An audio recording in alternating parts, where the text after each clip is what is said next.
大家好，这里是越见成长，一个记录并分享阅读心得的频道。如果你有觉得值得一看的好书，欢迎留言告诉我。那么，我们开始吧。纳瓦尔宝典，让我震撼很久的书。说真的，看完之后，我脑袋里最常思考的是，原来很多我们以为要努力一辈子追逐的东西，其实不一定能带来快乐，反而会让你掉进陷阱。本书不是那种成功学鸡汤，也不是教你马上赚大钱的快速秘籍，而是一本关于怎么活出自由、快乐、富足人生的行动指南。纳瓦尔被称为硒谷钢铁人，不只是因为他投资成功，更是因为他看穿了很多关于金钱、快乐、人生的真相。今天用比较轻松的方式跟你分享我从这本书里得到的启发。一，财富不是钱，而是自由。我们从小被教育要努力工作，升官发财，好像赚越多钱就代表越成功。但纳瓦尔举例说，金钱只是社会给你的借据。你今天帮别人创造了价值，社会就给你一张欠条，这张欠条就是钱。它的作用是让你将来能拿去交换别人的时间、知识或服务。那真正的财富是什么？是那种能在你睡觉的时候还能自动替你赚钱的东西，比如一间能帮你收租的房子，一套会自动赚取权利金的软体，或者一个能持续带来收益的品牌。所以财富的核心其实是自由。真正的财富不是账户上的数字，而是你能不能自由选择自己想过的生活。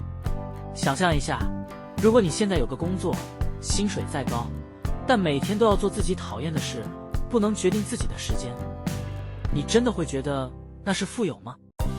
大部分人以为要追求的是钱，但纳瓦尔说，钱只是工具，自由才是目标。读到这里，让我重新审视自己，我是不是还在单纯用时间换钱？因为很多时候，我们以为在赚钱，结果赚来的钱反而换不回生活，甚至换来更多焦虑。如果你失去自由，钱只是更高级的枷锁。二，人生的游戏，零和 vs 正和。纳瓦尔说，人类世界大部分的痛苦来自于玩错游戏。什么意思呢？他把游戏分成两种。一，零和游戏，你的赢等于我的输。比如职场升迁只有一个名额，政治选举只有一个总统，社群上靠踩别人来抬高自己。这种游戏永远伴随着嫉妒、比较和冲突。二，正和游戏，大家可以一起赢。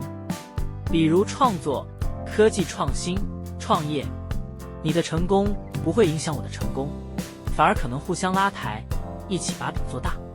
想一想，你是不是常常不知不觉掉进零和游戏？看到别人升职、买房、买车，心里就酸溜溜；又或者在社群上批评别人，只是为了彰显自己比较聪明。这就是典型的地位游戏。纳瓦尔提醒我们，财富只能在正和游戏里产生。如果你把一生都花在地位游戏里，那结局只有痛苦和焦虑。这一点也是相当大的冲击，因为发现自己以前就是活在比较游戏里。别人赚多少，我是不是落后，要不要买个名牌来证明自己也不差。结果整天追着别人跑，却没真正走在自己的路上。现在我学会了，别人怎样是别人的游戏，而我只要专心创造属于我的价值。三，快乐不是追来的，而是放下的。纳瓦尔花了很大篇幅谈快乐。他说，人类最大的问题就是一直在追逐更多，更多的钱，更多的名声，美满的感情，完美的身材。但即使你拿到了，你也不会快乐太久。他举了一个例子，奥运选手赢得金牌，2年后快乐感通常回到原点。为什么？因为我们的大脑会习惯再次渴望下一个目标，这就是所谓的快乐跑步机。那该怎么办？纳瓦尔的答案是，快乐不是追来的，而是透过放下来的。当你不再被欲望绑架，不再被比较、嫉妒、后悔拉走，你才会真正快乐。这一点跟佛家讲的放下其实很像。真正的自由不是想要什么就有什么，而是想要的东西越来越少。是，自尊来自一致，而不是外界评价。我们很多人都很在意别人的看法，别人一句批评，可能让你一整天心情不好。纳瓦尔说，没有人会比你自己更懂你。外界的掌声或批评，其实不该成为你价值的依据。真正的自尊来自于言行一致，你知道自己该做什么，并且做到。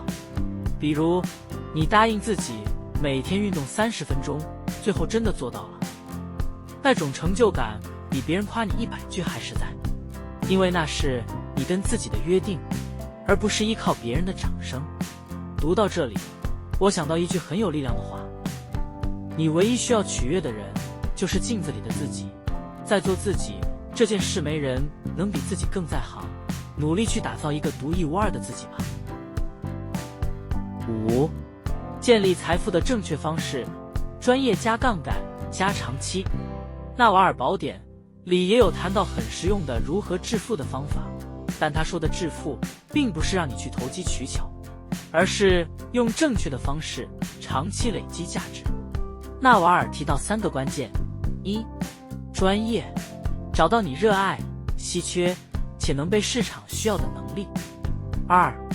杠杆，纳瓦尔把杠杆分成3种：劳动力杠杆，请别人帮你工作；资本杠杆，用钱去赚钱；无限杠杆，像城市、媒体、网络创作可以无限传播。他说，第3种杠杆是普通人最容易触碰到的，因为你不需要别人允许，也不需要大量资本，就能把价值放大。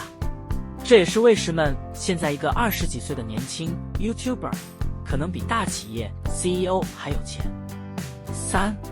长期，避免追求短期爆红，持续耕耘，才能让财富像雪球一样越滚越大。这3个关键加在一起，就是可复利的人生模式。最关键的是，要选择一条就算没人逼你，你也愿意做一辈子的路，这样时间就是你的盟友，而不是敌人。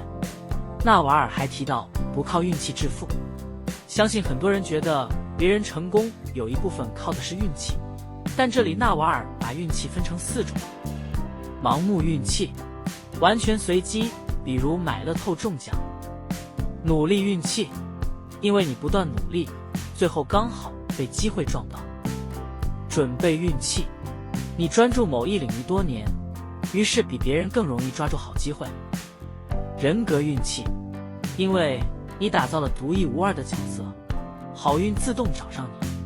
最厉害的就是第4种，当你变成一个世界上唯一的特别，世界的资源自然会朝你靠近。比如巴菲特现在不用再到世界各地找投资标的，因为所有好公司都会主动来找他，那就不是好运，而是一种必然。所以与其祈祷盲目运气，打造一个独一无二的自己，则是更明确的选择。6. 寻找意义，而不是幻想永恒快乐。纳瓦尔说，人追求的东西大概分2种：快乐与意义。快乐像是短期的刺激，吃一顿大餐，买一台新车，拿到升职，当下很爽，但过一段时间就消失了。但意义不一样，它是一种能让你每天起床时觉得值得的力量。有人在家庭中找到意义，有人在工作中找到，有人则透过创造或服务找到。这让我想到一个实验：如果你能被插上电极，随时体验快乐，你愿意吗？大部分人会拒绝，因为那没有意义。我们渴望的不只是感觉好，而是觉得自己活得有价值。所以纳瓦尔提醒我们，别只追求快乐，要找到能赋予你人生方向的意义。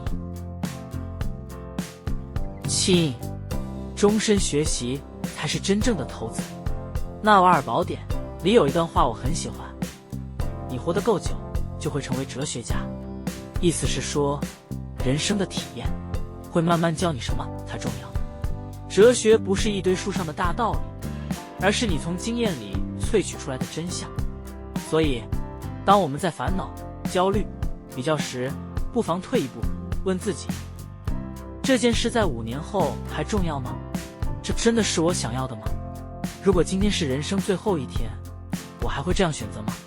这些问题会帮助我们更快找到自己的答案。所以，如果你愿意不断更新自己，就等于掌控未来。知识才是最低成本、最高回报的杠杆。心得与收获：读完《纳瓦尔宝典》，我最大的收获是，人生不是一场追逐，而是一场选择。你要选择专注在什么？要选择放下什么？要选择怎么定义自己的价值。纳瓦尔给我们的不是一张地图，而是一个指南针。地图可能随时会变，但指南针会永远指引你走向正确的方向。我觉得这本书最打动我的地方，不是告诉我应该要怎么成功，而是让我看到在努力找寻自己的过程，成功恰好才正要开始。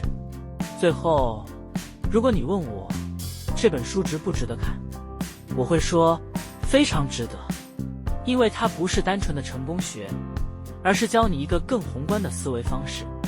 用纳瓦尔的一句话做结：快乐不是未来才有的目标，而是此刻就能选择的状态。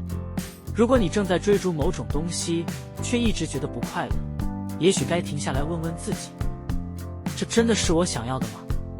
还是只是社会告诉我应该要的？纳瓦尔宝典不是一本读完就结束的书，而是一本能陪你一辈子的书。